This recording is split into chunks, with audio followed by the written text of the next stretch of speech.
दोस्तों नमस्कार। दिल्ली के अंदर आम आदमी पार्टी के मुखिया अरविंद केजरीवाल ने एक बहुत बड़ा खुलासा किया है।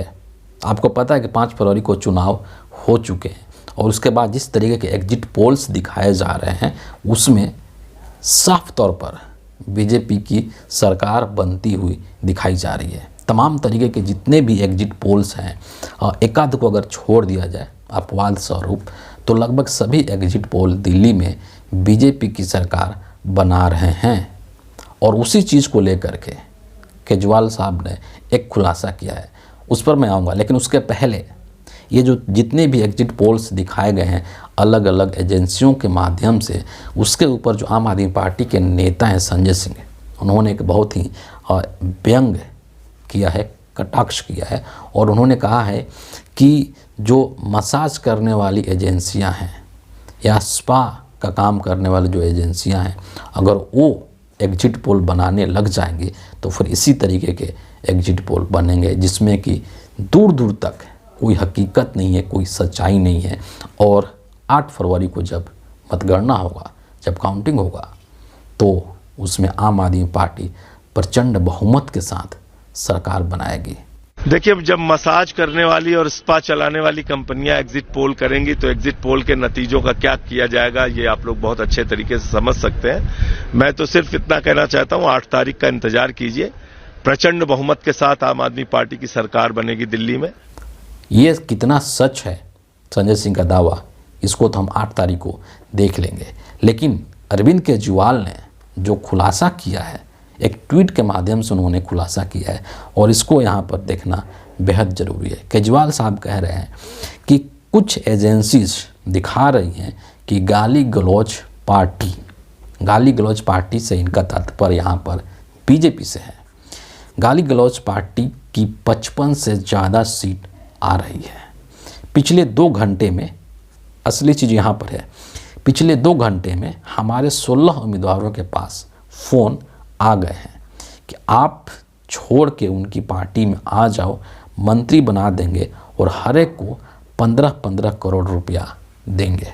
ये क्लेम कर रहे हैं केजरीवाल साहब कि आम आदमी पार्टी के 16 उम्मीदवारों के पास जो कि चुनाव लड़े हैं, उनके पास बीजेपी की तरफ से फ़ोन आ गया है और बीजेपी की तरफ से ऑफ़र दिया गया है कि आप लोग आम आदमी पार्टी को छोड़ दीजिए, बीजेपी के साथ आ जाइए, हम लोग आपको मंत्री भी बना देंगे और साथ में हर एक एमएलए को, मतलब जो उम्मीदवार है उसको 15-15 करोड़ रुपया भी देंगे।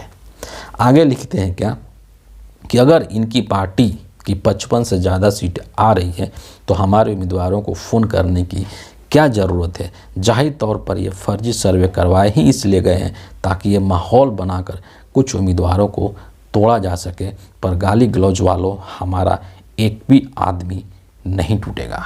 ये कोई पहली बार नहीं है जब केजरीवाल साहब ने बीजेपी के ऊपर या आम आदमी पार्टी के और भी नेताओं ने बीजेपी के ऊपर इस तरीके का आरोप लगाए हैं। लेकिन जो बात जिस तरीके से यहाँ पर केजरीवाल साहब कह रहे हैं कि अगर बीजेपी के 55 एमएलए जीत रहे हैं, 55 उम्मीदवार अगर जीत रहे हैं तो फिर आम आदमी पार्टी के उम्मीदवारों को फ़ोन करने की क्या ज़रूरत है, उनको तोड़ने की क्या ज़रूरत है। तो यहाँ पर सवाल ये भी पूछा जा सकता है कि अरविंद केजरीवाल ने इसके पक्ष में क्यों नहीं किसी भी तरीके का सबूत पेश किया। अगर केजरीवाल साहब के 16 जो उम्मीदवार हैं जिनको बीजेपी ने फ़ोन किया है तो केजरीवाल साहब को कुछ नहीं तो कम से कम अपने 16 उन उम्मीदवारों का नाम ही बताना चाहिए था, प्रूफ के तौर पर, प्रमाण के तौर पर कि मेरे ये 16 उम्मीदवार हैं जिनको बीजेपी के लोगों ने फ़ोन करके और इस तरीके के ऑफ़र दिए हैं। इससे केजरीवाल साहब का जो ये जो दावा है वो और मजबूत होता और लोग इन पर विश्वास कर लेते हैं।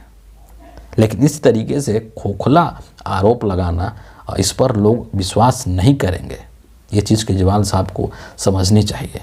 और दूसरी चीज़ एक और मैं कहूँगा कि जो दिल्ली के अंदर स्थिति है और जिस तरीके के दावे कर रहे हैं संजय सिंह कि प्रचंड बहुमत के साथ दिल्ली में आम आदमी पार्टी लौटेगी, इसकी संभावना बेहद कम है। और तमाम तरीके की जो रिपोर्ट्स या जो चीज़ें निकल करके सामने आ रहे हैं उसके आधार पर तो ये भी कहा जा रहा है कि खुद अरविंद केजरीवाल की सीट फंसी हुई है, मनीष सिसोदिया की सीट फंसी हुई है और इनकी जो मुख्यमंत्री हैं आतिशी, उनकी भी सीट फंसी हुई है।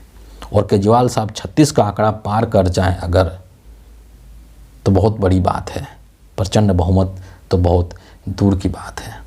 तमाम तरीके के कयास लगाए जा रहे हैं, हर कोई अपने अपने तरीके से दावा कर रहा है। बीजेपी के लोग अपनी सरकार बनवा रहे हैं, आम आदमी पार्टी के लोग अपनी सरकार बनवा रहे हैं, लेकिन हकीकत क्या हो गई ये हमें 8 फरवरी को देखने को मिल जाएगा कि दिल्ली की जनता किसके तरफ है और किसको दिल्ली की सत्ता सौंपना चाहती है। तो फिलहाल इस वीडियो के लिए इतना ही है। आप सभी का बहुत बहुत धन्यवाद।